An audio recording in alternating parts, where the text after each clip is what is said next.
Mis queridos amigos y hermanos, reciban un caluroso saludo. Me siento muy feliz de estar otra vez aquí con ustedes.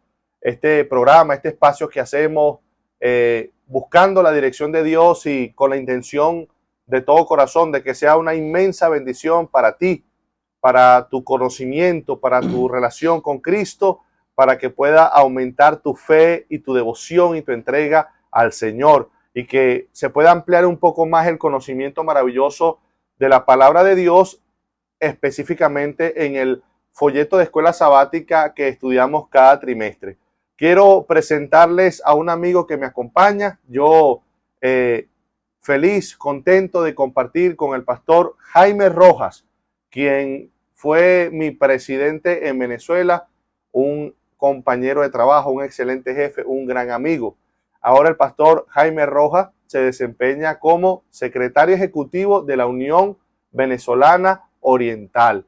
Y aquí en Lexington, Kentucky, tenemos el privilegio, va a estar trabajando con nosotros durante un mes muy intenso, porque tenemos una gran campaña del 14 al 24 de junio. Pedimos sus oraciones, por favor, y cualquiera que esté en la zona de Lexington, Kentucky, acérquese con nosotros.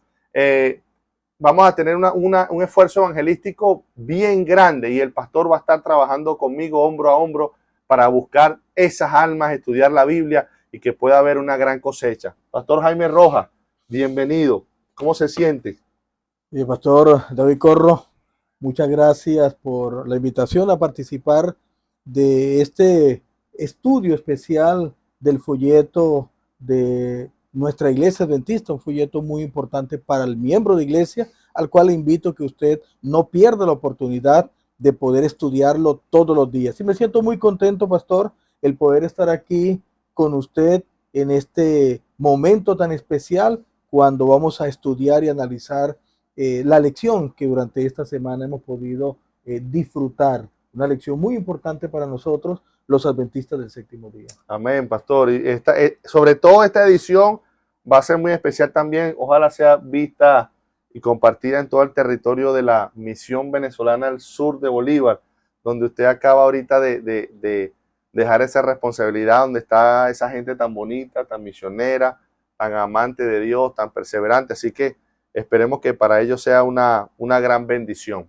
Así que saludos, mis queridos hermanos. Bueno, pastor, nos encontramos en la lección número 10. Eso es correcto.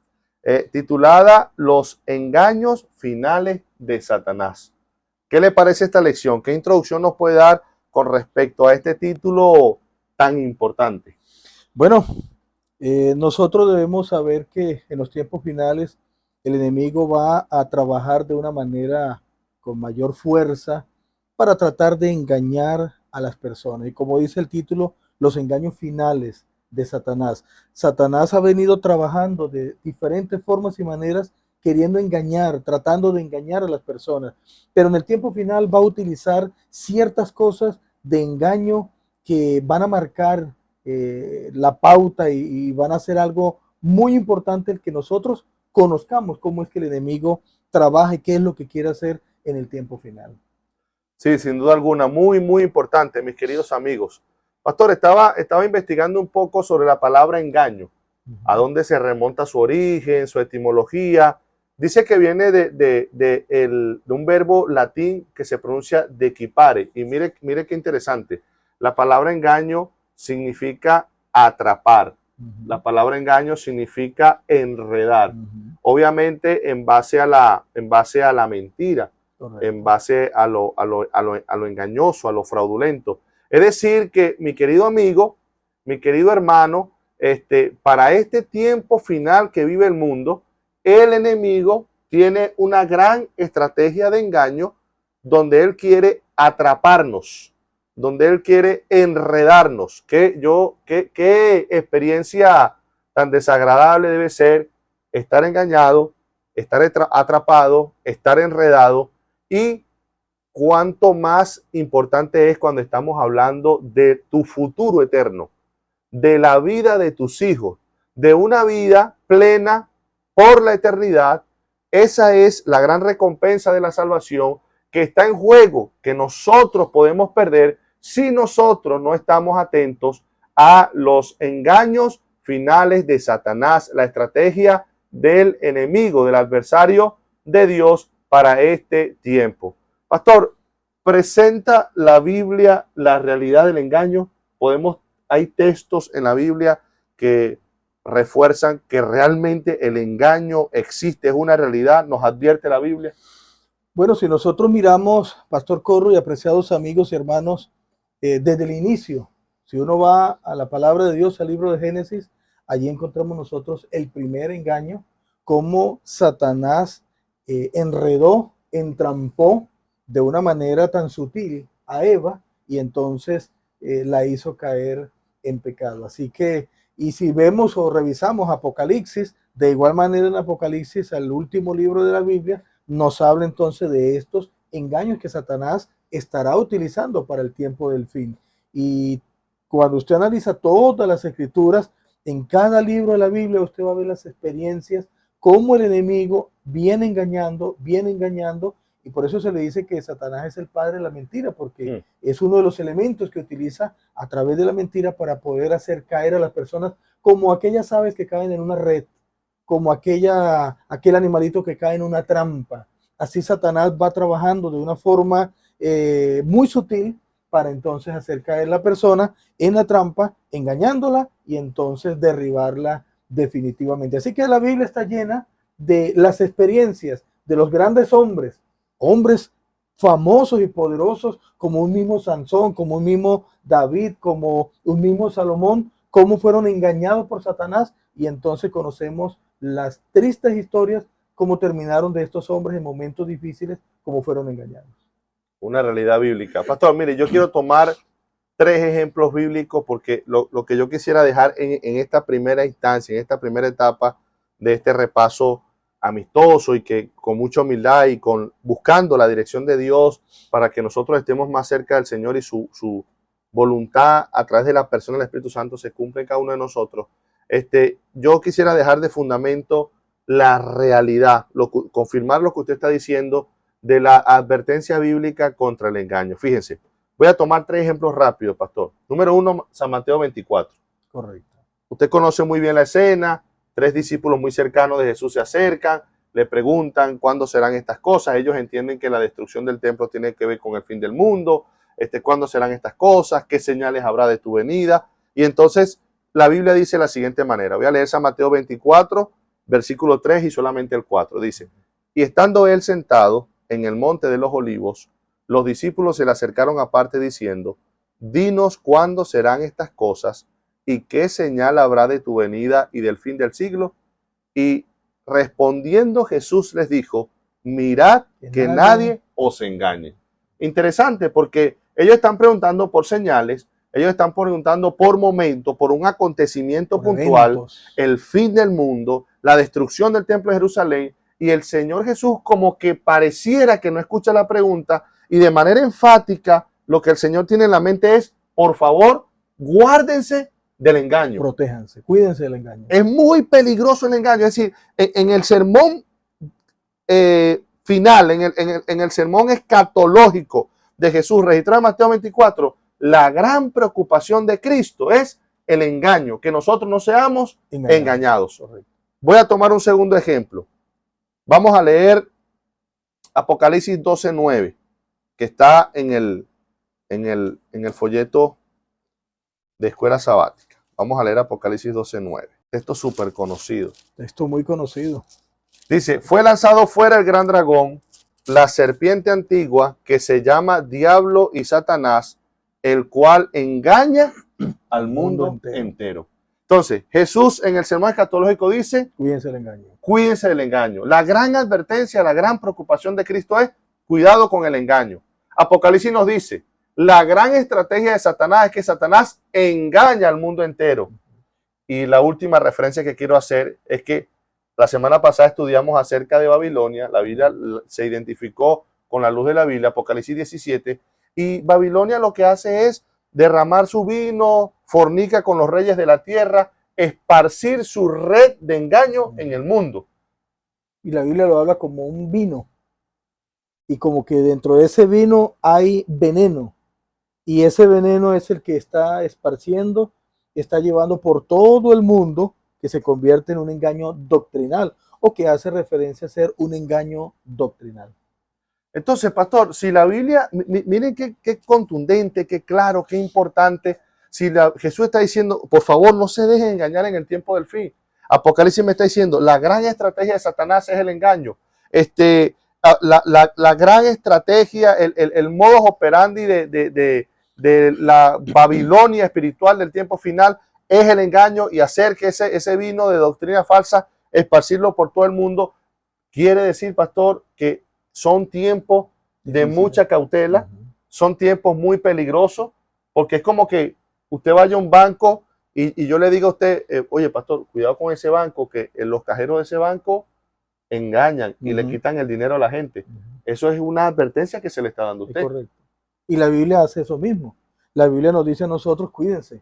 El Señor Jesús lo dijo en Mateo 24, cuídense. Y el Señor a través de la Biblia nos presenta que necesitamos ser cuidadosos en nuestra manera de comportarnos, nuestra manera de vivir, ser muy cuidadosos porque el enemigo está utilizando muchas estrategias para poder engañar a las personas y en el tiempo final estará engañando a través de doctrinas malsanas que no son bíblicas, que son creación de las personas, creación de los seres humanos, porque estas personas son instrumentos de Satanás para llegar hacia las personas, poderlas engañar, entrampar, atrapar y arrastrarlas para su ejército que él está formando en este momento. Debemos ser muy cuidadosos, Pastor Corro. Mucha cautela. Y lo que significa, pastor, entonces que no todo el que diga Jesús, Jesús, quiere decir que está con Jesús. Eso es correcto. No todas las iglesias son buenas, no todos los sermones son buenos. O sea, tengo que tener mucho cuidado, tengo que ver realmente, tengo que revisar, tengo que saber dónde está la verdad, porque la Biblia me está diciendo con toda contundencia que el engaño es una realidad y aún más vigente, más intensa para estos días. Ahora, pastor, es interesante ver que hay un veneno en este vino que tiene que ver con las doctrinas falsas, pero es muy importante también saber que así como hay un veneno, de igual manera hay un antídoto contra ese veneno. Y el antídoto lo presenta la misma palabra de Dios, el Apocalipsis capítulo 14, donde habla del famoso mensaje de los 3 ángeles. Ese es el antídoto contra el veneno de las falsas doctrinas y enseñanzas que Satanás, a través de las diferentes iglesias, que son instrumentos del enemigo, con ese veneno quieren entrampar a las personas, quieren dañar y destruir la vida de las personas. Pero el Señor nos ha dejado un antídoto especial, un mensaje de los 3 ángeles, el mensaje del plan de salvación de parte del Señor para nuestra vida. Así que hay un veneno, pero también existe un antídoto especial contra ese veneno, así como lo que sucede con la mordedura de una culebra.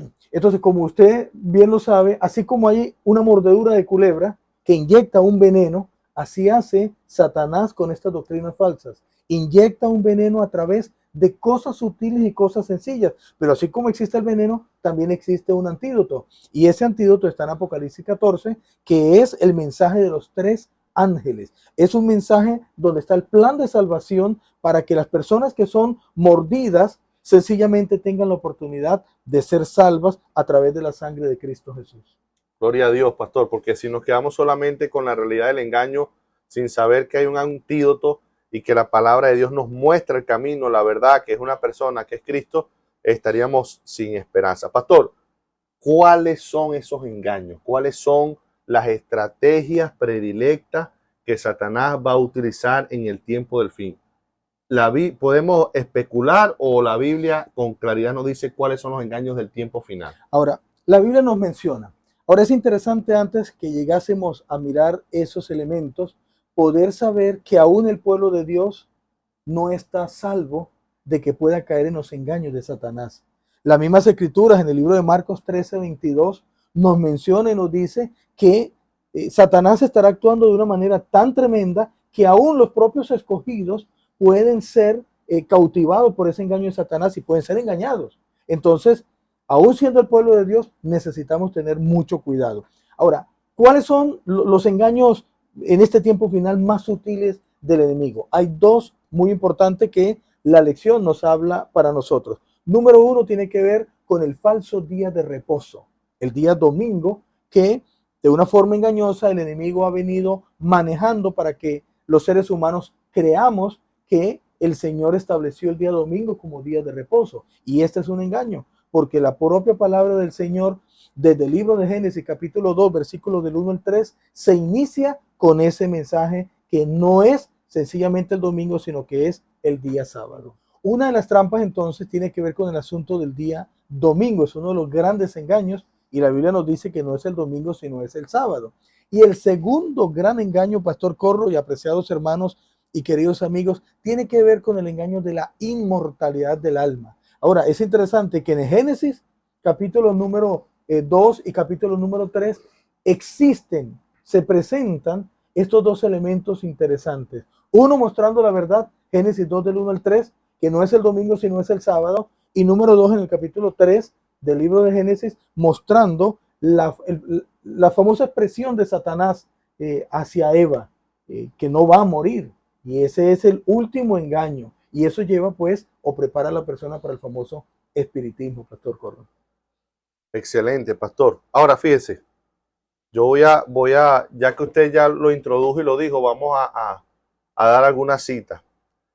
Ezequiel 8:16 dice: y me llevó al atrio de adentro de la casa de Jehová, y he aquí junto a la entrada del templo de Jehová, entre la entrada y el altar, como 25 varones, sus espaldas vueltas al templo de Jehová, y sus rostros hacia el oriente, y adoraban al sol, postrándose hacia el oriente. Segunda de Reyes 23:5. Y quitó a los sacerdotes idólatras que habían puesto los reyes de Judá para que quemasen incienso en los lugares altos, en las ciudades de Judá y en los alrededores de Jerusalén, y asimismo a los que quemaban incienso a Baal, al sol y a la luna y a los signos del zodiaco y a todos los ejércitos del cielo. Me hago yo esta pregunta, pastor. El profeta Ezequiel nos registra de esta abominación que había en el santuario, parte del tiempo del exilio, estas damas adorando a Tamuz y estos ancianos. Líderes. Sí, dentro del atrio, en medio del altar, en medio de la puerta al santuario, adorando con vista hacia el este, hacia el oriente, que casualmente no, el santuario fue diseñado de esa manera, correcto, para que mientras ellos ministraran, pudieran darle espalda al sol. El Señor diseñando todo para evitar la idolatría. Correcto. Porque la idolatría no tiene ningún sentido. Solo hay un Dios, y cualquier otro objeto que se convierta como centro de mi culto, estoy adorando a algo que es falso, algo que no tiene vida, algo que no tiene verdad, algo que está incapacitado por su propia naturaleza, esencia, para darme algún beneficio, para salvarme. Entonces, la pregunta es, pastor, hoy en día, ¿cómo la historia de Ezequiel registrada en los libros de los reyes, cómo se puede aplicar a nosotros hoy? Es decir, la pregunta es, hoy en día la gente está adorando al sol. O sea, habrá gente, ¿ha visto usted en la platabanda de su casa? ¿Ha visto usted a una persona en un mall arrodillándose, oh, mira, Dios sol? Hoy en día existe la adoración al sol. Pastor y apreciados amigos y hermanos, todavía hay algunas culturas en ciertos lugares del mundo que ellos, algunos por idolatría lo hacen, otras personas adoran al sol físico porque sencillamente es lo que siempre han conocido. Pero en nuestra realidad de hoy en día, no estaríamos hablando tal vez directamente de pensar en adorar al astro rey, al sol a nivel físico, sino que el profeta Ezequiel está trasladándonos a nosotros a pensar en un elemento no físico como el sol, sino en lo que tiene que ver con el cambio de un día de adoración al Dios de los cielos, que tiene que ver con el asunto del día domingo. No es la adoración directamente a un objeto, sino es la adoración directamente en un día diferente al que el Dios de los cielos estableció para que el pueblo de Dios lo adore a él. Y en ese momento, cuando ellos daban la espalda al santuario, porque no querían adorar a Dios, sino que querían adorar al sol, pues le estaban dando la espalda a lo que Dios había establecido a través de su palabra. Excelente respuesta, pastor. Quiere decir que hoy en día, quizás no de esa manera física como usted está diciendo, pero hoy en día sí existe la adoración al sol. ¿Y cómo? Pastor lo acaba de decir. Cuando yo adoro a Dios en el día que Dios no ha establecido como el día santo de descanso, donde reconozco que Él es Dios. ¿Por qué Él es Dios? Porque Él es creador. No solamente es creador, creador en 7 días literales de una creación instantánea que por el efecto de su voz, de su sentencia, de su palabra, el mundo vino a la existencia. Año 321, 7 de marzo, el emperador Constantino el Grande dijo lo siguiente, pastor, aquí lo tengo anotado en una fuente que busqué en internet y en algunos libros. Dice, la famosa sentencia de Constantino. Dice, en el venerable día del sol, que los magistrados y las personas que residan en las ciudades descansen y que todos los talleres cierren. En el campo, sin embargo, que la gente que se ocupa de la agricultura pueda libre y legalmente continuar con sus tareas, porque a menudo sucede que otro día no es adecuado para la siembra del grano o la plantación de viñas. No sea que por descuidar el momento propicio para tales operaciones, la liberalidad del cielo se pierda. Es decir, Constantino el Grande, que es un emperador pagano para este tiempo, él era un súbdito de la adoración al sol. Correcto. Él se convierte ahora al cristianismo. Y ahí está el engaño. Por propósitos quizás políticos. Y entonces ahora él dice, nosotros debemos adorar en el día del sol. Nosotros que en el día del sol sea un día de descanso. ¿Y a qué se está refiriendo? Se está refiriendo al día domingo.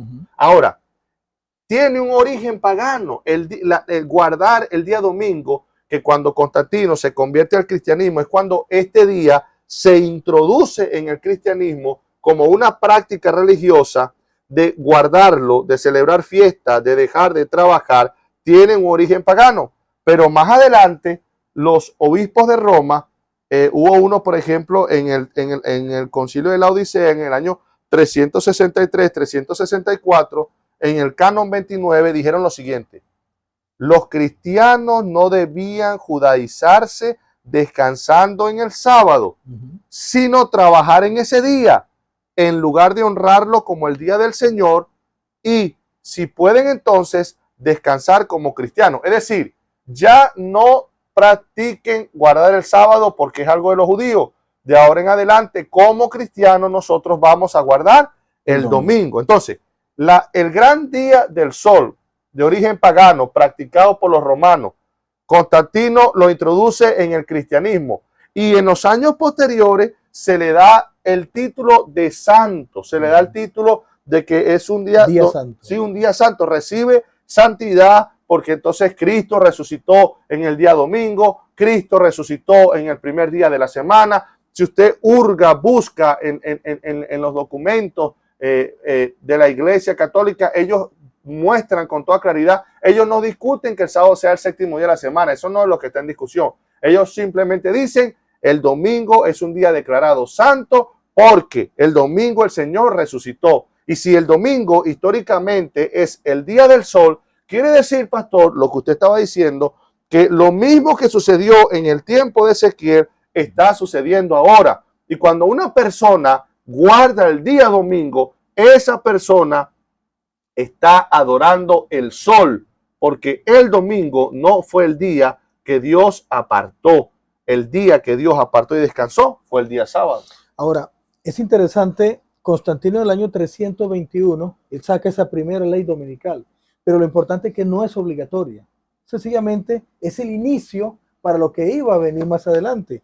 Ahora, los emperadores y los papas, ellos toman el poder civil, usan el poder civil y comienzan a convertir la observancia del día domingo como algo obligatorio. Y de allí entonces parte el asunto que la gente pues tiene que guardarlo. Ahora, usted leyó allí una cita interesante de este personaje en la parte de la Odisea que se llevó a cabo. Y allí hablaba que no seamos como los judaizantes.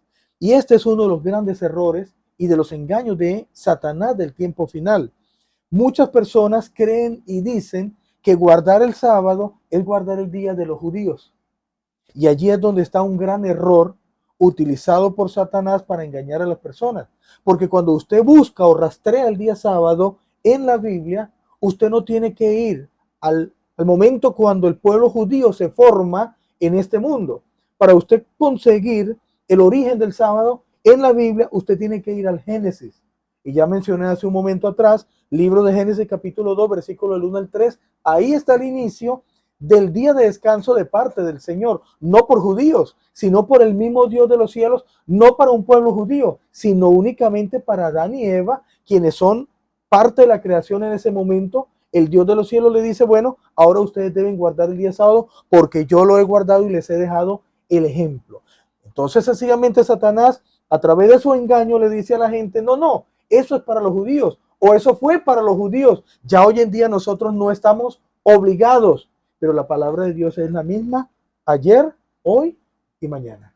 Pastor, vamos a hablar ahora del segundo gran engaño. Ya sabemos entonces, mis queridos hermanos, que el gran engaño de Satanás es establecer un falso día de reposo, que entonces es la adoración al domingo, que es el día del sol. Y usted podrá decir, bueno, pero si Dios creó el sol y yo adoro al sol, a la vez no estoy adorando a Dios. Bueno, pudiera ser que sí, pero no. Porque cuando uno tiene un hijo, o cuando uno, vamos a tomar el caso del hijo, uno le da la orden al hijo y uno le dice, hijo, por favor, yo quiero que usted llegue a la casa a las 7 de la noche. Entonces quizás él dice y va a decir, no, yo voy a llegar a las 10 de la noche. Y él llega a las 10 de la noche, quizás no, por eso no se va a acabar el mundo, no va a haber mayor problema, pero el problema es que al hacer eso, Desobedece. él está colocando en cuestionamiento la autoridad La palabra del Padre. Entonces, sí, el sol lo creó Dios, pero Dios no está diciendo que nosotros adoremos el sol, porque el sol es una estrella. El sol es algo que Dios creó con su voz. ¿Para qué vas a adorar la creación cuando tienes que adorar es al Creador? Porque eres el que tiene el poder para dar vida, para hacer las cosas nuevas, para transformar, para llenar tu corazón, para perdonar tus pecados. Entonces, el asunto radica, pastor, pero ¿qué diferencia hay? Yo voy el domingo, no voy el sábado. ¿Por qué tanto fanatismo? Es que no podemos cuestionar la autoridad de Dios. En ninguna parte de la Biblia el domingo es un día santo. Sí, Jesús resucitó el primer día de la semana, un evento glorioso, pero no se decretó que ese día ha de ser guardado. El día que ha de ser guardado es el día sábado. Así que el primer engaño, un falso día de reposo, que vemos propagado, vemos por todos lados, pastor, como un día popular, religiones que en grandes masas se reúnen el día domingo, algo público, algo notorio, algo libre, algo emocionante. Ahora, el segundo engaño, pastor.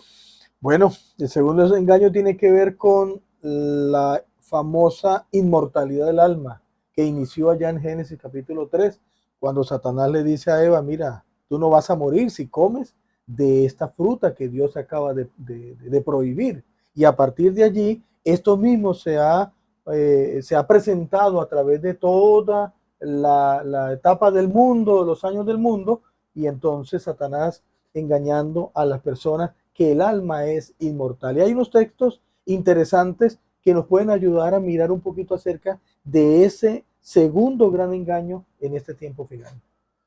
Apocalipsis 16, que habla sobre las 7 copas de Dios, aquí hablando de la copa número 6 que cae sobre el río Éufrates y seca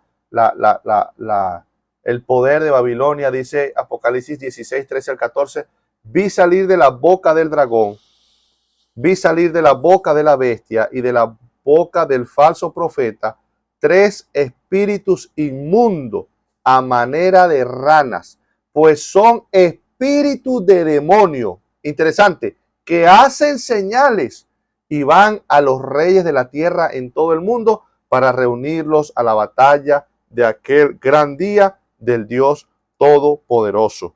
Entonces, pastor, lo que usted está diciendo, voy a reforzarlo con Eclesiastés 9:5, porque los que viven saben que han de morir, pero los muertos nada saben, ni tienen más paga porque su memoria es puesta en el olvido. Entonces, esta triple alianza, el dragón, el falso, la bestia, el falso profeta, la iglesia unida con el Estado, el papado, el falso profeta, el protestantismo apóstata, que es el que le va a dar, pues ellos tres sale un espíritu como forma de rana, que son espíritus de demonios que hacen señales. La Biblia enseña con toda claridad que la muerte es una realidad y que cuando la persona muere, la persona deja de pensar, deja de respirar, ya no tiene ninguna participación con lo que se hace debajo del sol. El aliento lo dice claramente. El libro de Eclesiastés también lo dice, que el aliento regresa a Dios que lo dio y entonces el cuerpo vuelve al polvo de la tierra. Algunos dicen, no, pero es que eso se refiere a la muerte física, pero después, como diciendo que esa es la muerte física, pero después viene otro estilo de vida, pero es que no, la Biblia no enseña dos tipos de vida, la Biblia enseña una sola vida, y cuando se llega a la muerte, después de la muerte no hay vida. Ahora, ¿cuál es el problema? El problema está en el falso concepto de la muerte que se tiene hoy en día. Ese falso concepto, falsa concepción de lo que es realmente la muerte, es lo que ha llevado a las personas a estar sumidos en ese engaño. ¿Qué nos dice a nosotros Génesis cuando Dios forma al hombre? Hace una suma entre el aliento de vida y el barro, el cuerpo que el Señor formó. A ese barro, a ese cuerpo, le da el aliento de vida. Y esas dos cosas se suman y ahora esto se convierte en un ser viviente.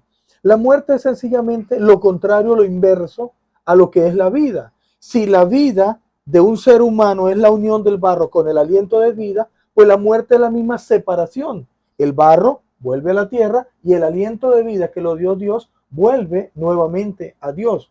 El falso concepto de la muerte es lo que ha llevado a las personas a pensar entonces, existe un alma que es inmortal, sale del cuerpo y comienza a divagar y comienza a estar por allí en el aire. Es más, hay personas que han dicho, por ejemplo, de Billy Graham, cuando él murió, no, se fue para el cielo. Y otras personas, cuando mueren otro tipo de personas, dicen, no, se fue para el infierno. Son conceptos erróneos que al correr de los tiempos de los años, Satanás ha venido manejando la mente de ciertas personas muy habilidosas para entonces llevar al cristianismo a creer en una inmortalidad del alma que es totalmente falso y que es el segundo gran engaño de Satanás en este tiempo y en el tiempo final. Claro, porque cuando yo creo que el alma es inmortal, eso da entonces, abre la puerta para que entre el espiritismo. Es correcto. Porque significa entonces que, por un lado secular, digamos, vamos a hablar ya no religioso, por un lado secular, yo puedo tener contacto con los muertos. Yo puedo ir a una sesión espiritista, yo puedo consultar a mi abuelo que murió hace 100 años, yo puedo, ¿por qué? Porque entonces realmente como la muerte no existe, sino que el alma es inmortal, entonces podemos tener contacto con los muertos. Correcto. Pero ahora, esa gran mentira, bueno, usted lo dijo, esa gran mentira inclusive está en la iglesia. Correcto. Porque el concepto de que nosotros digamos, si una persona muere cristiana, amando a Dios, está en el cielo, me observa, me bendice, y si la persona, ¿sí? Y si la persona muere y fue mala, lastimosamente va al infierno, si usted lo analiza, está fundamentado en la inmortalidad del alma, porque si murió, ¿a dónde se fue? Si murió, ¿cómo es que, si la Biblia está hablando que no tiene ningún tipo de conciencia y que los muertos nada saben y que el aliento regresa a Dios, ¿a dónde se fue?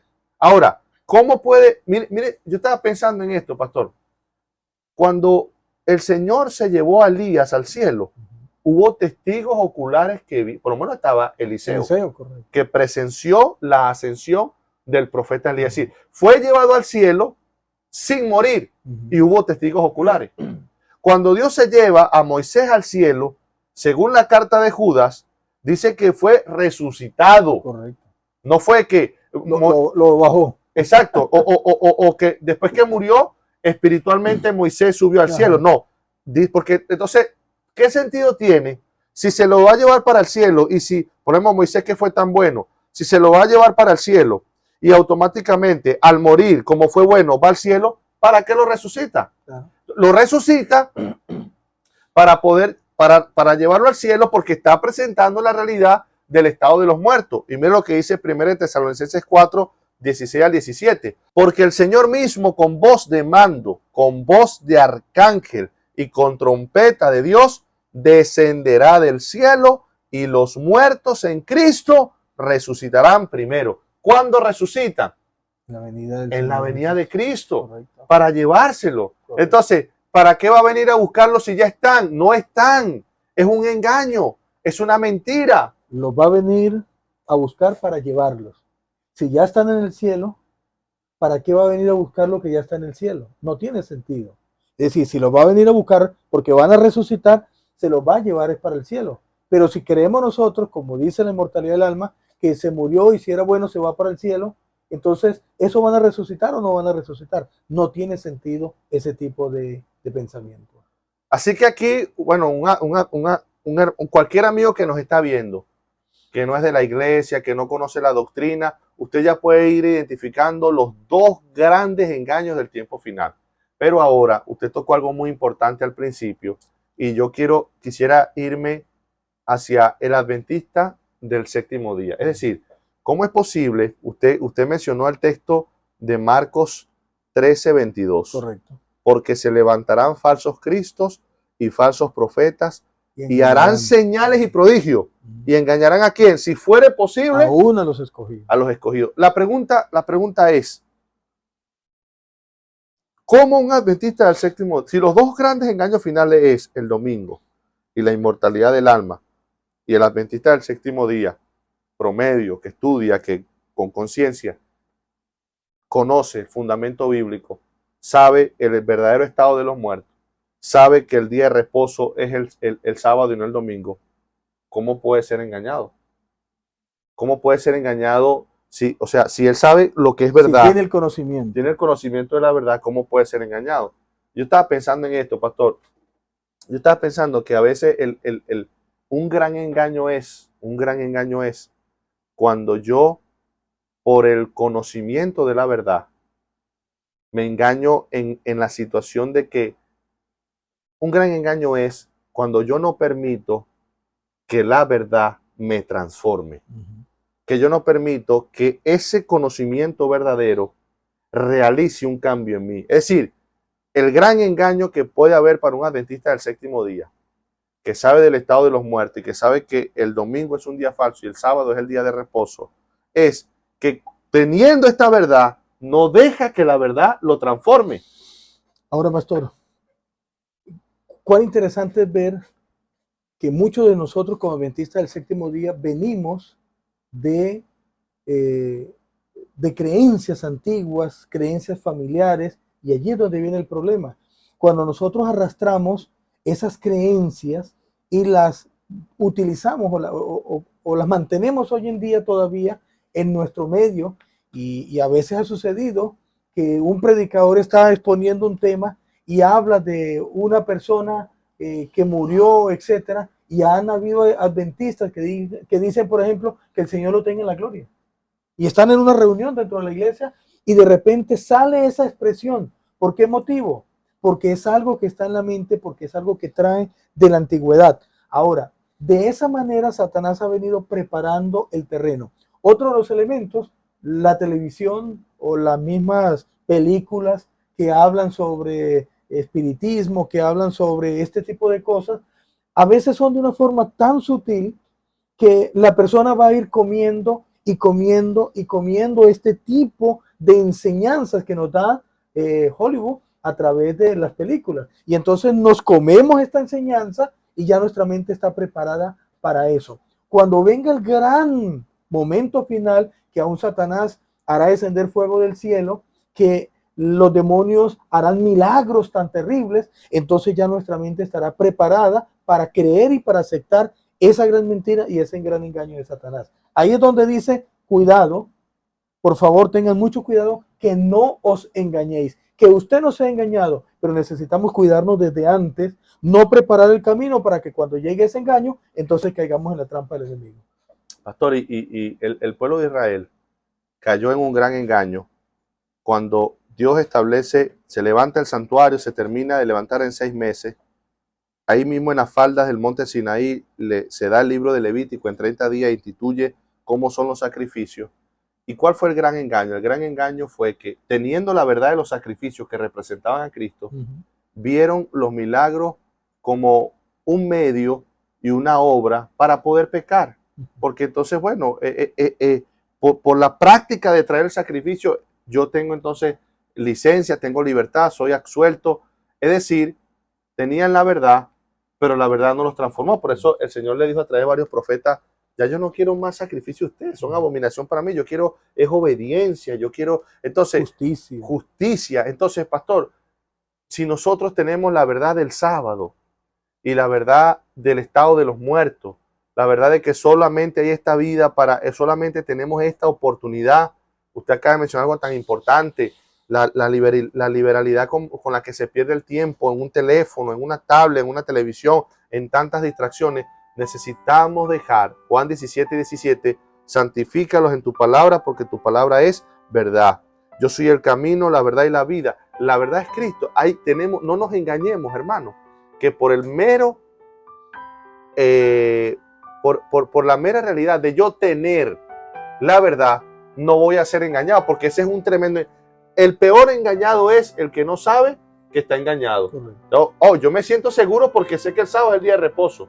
Yo me siento seguro porque yo no creo en la inmortalidad del alma.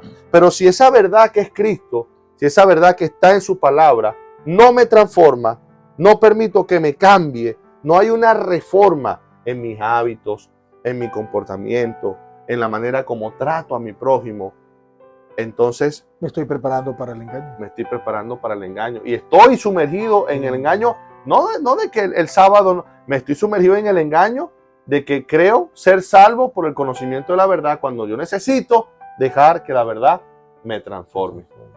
¿Cuál es el llamado entonces, pastor? ¿Qué le parece a usted en esas palabras de Apocalipsis 18? Vamos a leerlo para ir haciendo el cierre. Dios es demasiado misericordioso. Dios es demasiado grande. Apocalipsis 18, 4 al 5. Miren lo que dice Dios.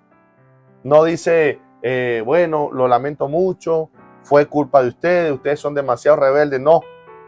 A esos que están adorando al sol, a esos que creen en la inmortalidad, a esos que están atrapados.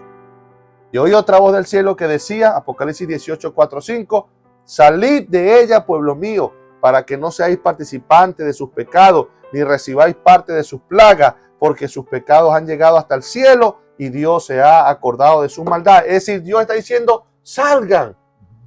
¿Qué mensaje ve usted allí, pastor? Bueno, hay un mensaje especial para el pueblo, un llamado a la fidelidad.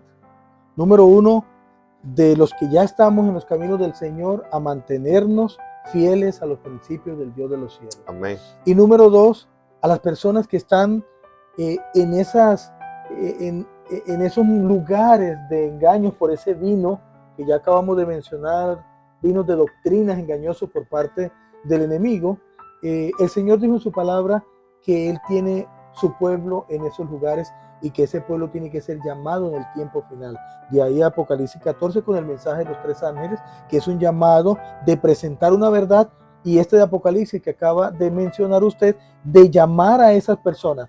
Nosotros los que ya estamos en la verdad tenemos la misión de llamar a esas personas al conocimiento de la plena verdad. Muchas de esas personas están en algunas denominaciones con parte de la verdad, pero no están con la verdad en la plenitud. Y usted y yo y cada uno de nuestros hermanos que nos están viendo y escuchando, ellos son parte del pueblo de Dios, llamados por el Señor. Tremendo. Para que se conviertan en personas que vayan a buscar a esas personas, a traerlas a la verdad, a darles el conocimiento y traerlas. Por tal motivo, cada uno de ustedes, apreciados hermanos, allí donde usted se encuentra, usted tiene 3 cosas para hacer muy importantes. Número 1, tienes que dedicar tiempo a la oración. Amén. Para que el Señor te ayude a no caer en el engaño. Amén. Número 2, necesitas estudiar la palabra de Dios, porque ahí es donde está la verdad y ella es la que te va a ayudar a mantenerse relacionado con el Señor. Amén. Y número 3, necesitas ir allá donde están esas personas que están siendo engañadas por el enemigo. Necesitas ir a presentarle la verdad, el plan de salvación, y decirle a esas personas: es hora de que salgas del engaño y vengas a formar parte del pueblo de Dios. Esa es una realidad para usted, querido hermano y apreciado pastor. Qué lindo, pastor. A mí me impresionan esas palabras, pueblo mío. Pueblo mío. Porque no se está refiriendo a los adventistas del séptimo día. No. Se está refiriendo a todos los que están engañados en sus prácticas fraudulentas y religiosas erróneas. El Señor, miren la misericordia de Dios. Exacto. Pueblo mío. Y nos llama a nosotros a ser muy sutiles en la manera como nosotros vemos a los hermanos de otras denominaciones, con el amor, con la atención, que Dios es maravilloso. El llamado de Dios es un llamado de misericordia. Y reforzando lo que usted dice sobre la fidelidad, hubo una cita que encontré aquí en los comentarios de Elena G. White de la lección que me llegó, pastor, porque como pastores creo que cometemos mucho este error. Dice Obreros Evangélicos, página 282, dice: el maestro no concede su aprobación por la magnitud de la obra hecha, sino por la fidelidad manifestada en todo lo que se ha hecho. No son los resultados, sino los motivos por los cuales obramos, lo que más importa a Dios. Él aprecia sobre todo la bondad y la fidelidad. Motivo. ¿Qué es lo que me motiva a mí a seguir siendo adventista del séptimo día? ¿Qué es lo que te motiva a ti, apreciado hermano, a seguir en los caminos del Señor? Y el Señor, de una forma muy clara, llama a esas personas pueblo mío, y nosotros tenemos una gran misión de parte del Señor: ir a sacar a esas personas de allá, ir a presentarles una verdad, ir a llamarlas, ir a decirles que sí existe una verdad bíblica y que ellos deben formar parte de la iglesia en este tiempo final. Y que necesitamos hacer mucho más, porque el Señor está pidiendo fidelidad. Correcto. No te conformes con la reunión del grupo pequeño, ya tuvimos una campaña. No, fidelidad, es decir, no tanto los resultados, sino con cuánta entrega de verdad me he dedicado al servicio de Dios. Y yo sé que si hacemos ese análisis, porque a mí me pasa mucho, siempre tenemos más por dar. Que el Señor nos bendiga, que el Señor nos guarde y que podamos ser fieles, porque es el mensaje el que hace que caiga Babilonia. Es la predicación y la experiencia de la verdad en tu vida, en la mía, la que va a hacer que Babilonia caiga. Seamos fieles al Señor. Pastor, palabras finales y despídase de nuestra audiencia. Bueno, pastor, gracias por la invitación. Querido y apreciado hermano, hay una gran verdad que presentar ante un mundo que está siendo engañado en este tiempo final. Y usted forma parte del pueblo de Dios del Gloria tiempo final. Y como parte de ese pueblo especial del Señor, el Señor te invita a ser fiel, pero también a ayudar a buscar a otras personas para el reino de los cielos. Amén. Que Dios te bendiga y que el Señor te acompañe. Amén. Pastor, gracias. Dios me lo bendiga, pastor. Dios te guarde. ¿Sabes qué va a ser un gusto? Cuando en el tiempo después, porque los videos quedan ahí en la red, uno después ve, uno no sabe después qué momento se vuelve a ver, se vuelve a encontrar, pero ahí está. Y la amistad es un don de Dios. Gracias por acompañarnos, se le aprecia. Okay. Dios les bendiga, Dios mi le hermano y guarde. amigo. Hasta luego.